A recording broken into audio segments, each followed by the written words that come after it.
Olá pessoal, tudo bem? Feliz 2022! Tava aí sem um tempo de gravar, tô voltando às atividades agora, tô um pouco gripado, um pouco com a voz ruim, mas é gripe mesmo normal, as gripes estão mais fortes aí, os vírus, né?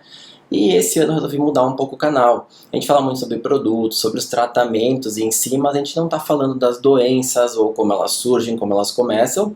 Então esse ano eu vou focar um pouquinho mais falando sobre várias doenças que eu não comentei nos outros anos.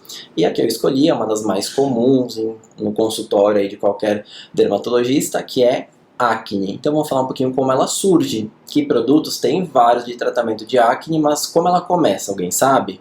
Vamos lá então. Se inscrevam no canal, ativem as notificações e simbora pro vídeo.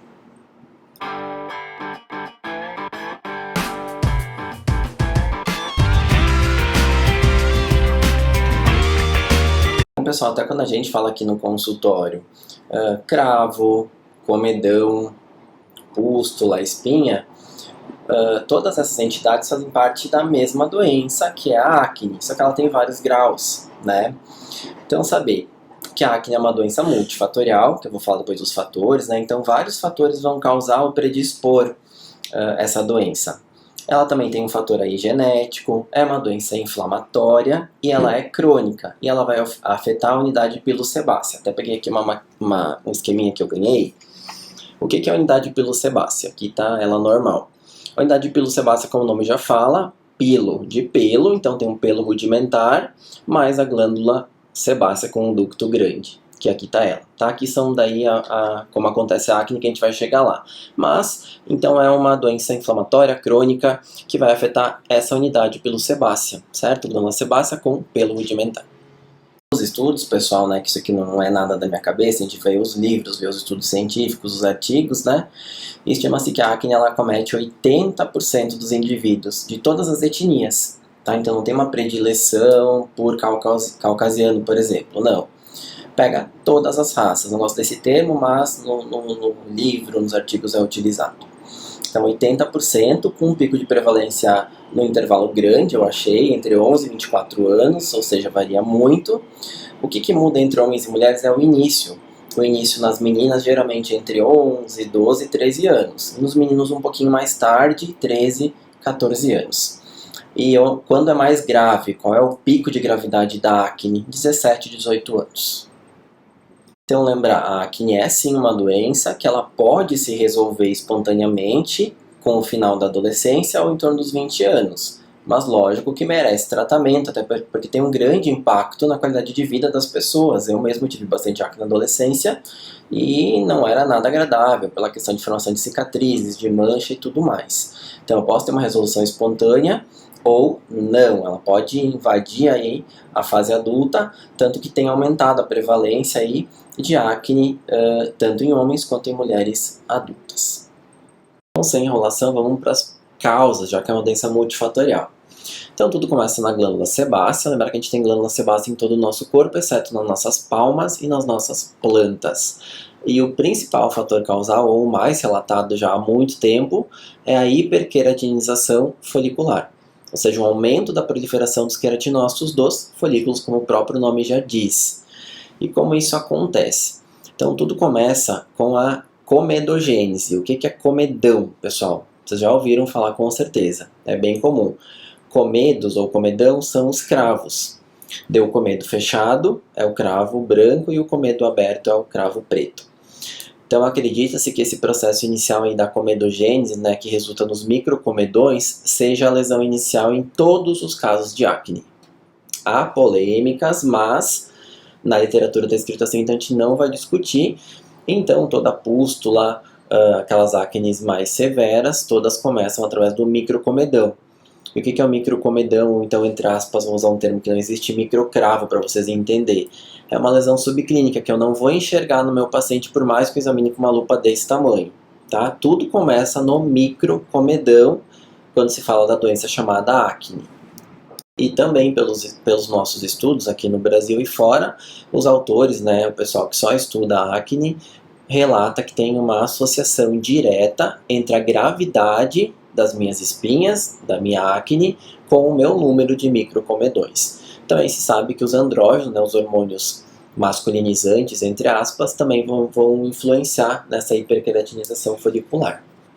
Depois eu vou falar, né, da bactéria que está envolvida aí epa, quase derrubei minha mesa aqui, na etiopatogênese da acne, mas é o C. acnes, né? E acredita-se que nesse processo de hiperqueratinização folicular, o C. acnes forme, não é comprovado, mas acredita-se sim, que ele forme um biofilme e consegue penetrar no sebo, né?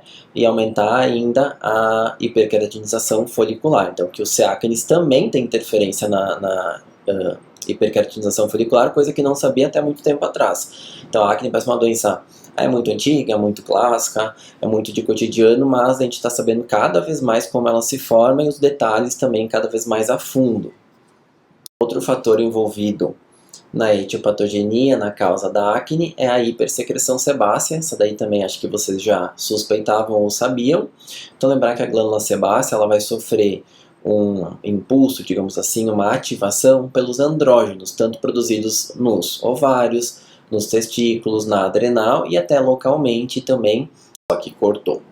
E localmente também, através do SDEA, que é um exame de rotina que a gente pede para acne, né? Que se chama sulfato de dehidroepiandrosterona, que é produzido pela adrenal. E a gente sabe que os sebócitos aí da glândula sebácea, eles têm receptores para esses andrógenos, e daí começa essa questão da hipersecreção sebácea. Não vou me aprofundar muito para não ficar muito cansativo, porque como vocês viram, acne não é uma coisa simples, não. Um parênteses. Então, vem um paciente para mim com acne, eu tenho que investigar com exame laboratorial? Na grande maioria dos casos, sim, para ver se não tem nenhuma alteração. Principalmente quando é paciente adulto, seja homem ou mulher, porque não é normal ter essa faixa etária, como eu comentei lá no início do vídeo, né, gente?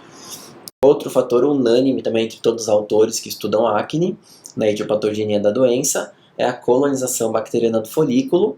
Então se fala muito do C. acnes, é o mais importante, é o que mais tem significância para a gente, mas não esquecer da malacésia e nem de Staphylococcus epidermidis. Em relação à imunidade inata adquirida e inflamação na acne, eu vou falar super por cima porque eu acho bem chatinho, eu acho bem complexo e difícil de explicar. Mas tem sim ação dessas duas imunidades, né? Tanto da inata quanto da adquirida, através dos receptores chamados Toll-like, que também é uma coisa mais atual, que se fala bastante hoje em dia. São a dieta e o agravamento da acne.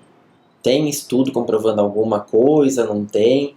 O que eu achei nos artigos, na literatura, na nossa referência aqui no Brasil e nos livros de fora também?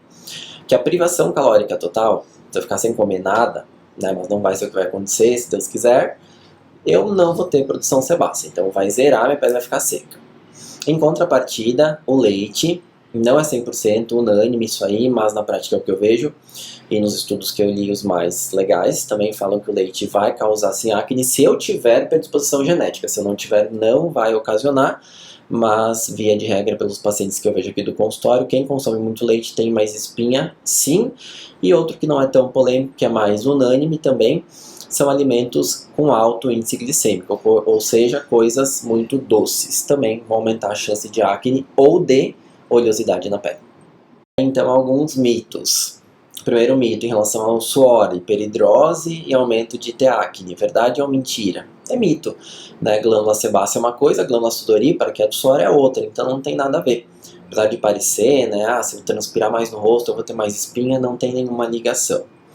Outro mito que o pessoal comenta em relação à temperatura, né? Clima mais quente, eu vou ter a pele mais oleosa e vou ter mais acne. Também é mito, não é verdade isso aí não. E o terceiro que eu ia comentar com vocês, eu esqueci, a gente vai voltar para dar uma colada, peraí. Radiação ultravioleta, se eu me expor mais ao sol, vai secar as espinhas e tralalá. Na realidade é mito também, né?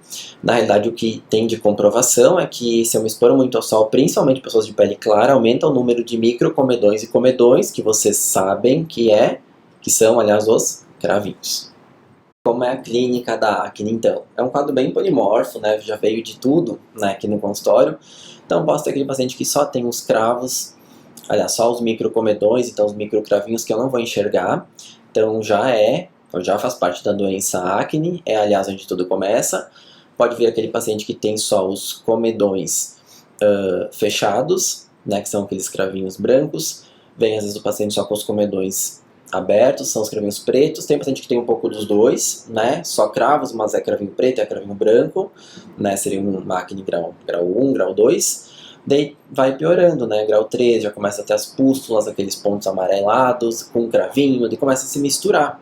Tem a acne mais severa, nódulo cística, com globata, que é onde vai ter nódulo, vai ter cisto, às vezes um nódulo grudado no outro, e eles meio que fistulizam, aí aquela acne muito dolorosa. Tem acne fulminante, tem acne da mulher adulta, então tem um monte aí de subtipos da mesma doença. Lembrar que mesmo a acne sendo uma doença só, ela tem vários subtipos, cada tipo refere nada. Cada tipo requer uma investigação diferente e os tratamentos são parecidos, mas não iguais. Via de regra, a gente vai usar os agentes de limpeza, né, os sabonetes, seja em gel, seja em líquido, seja barra, sempre filtro solar, e vai lançar mão de alguns ácidos, como adapaleno, peróxido de benzoíla, ácido retinóico e tantos outros. Antibióticos tópicos a gente não tem usado mais tanto pelos estudos pelo aumento da resistência bacteriana. Antibióticos orais específicos para os acnes eu gosto, Alan falando, os demais eu não gosto tanto, nem vejo muita eficácia. Tem os retinoides também orais, que entra a isotretinoína oral, que é bem bacana, mas reservada apenas para alguns casos que são os mais graves. Então lembrar, pessoal, que fica de tudo isso, que a acne é uma doença, que ela tem a sua causa específica e que ela tem sim cura e tratamento. Então nada de ficar com a pele marcada, com baixa autoestima, mas sim procurar o seu médico, certo? Um beijo, fiquem com Deus e um excelente ano.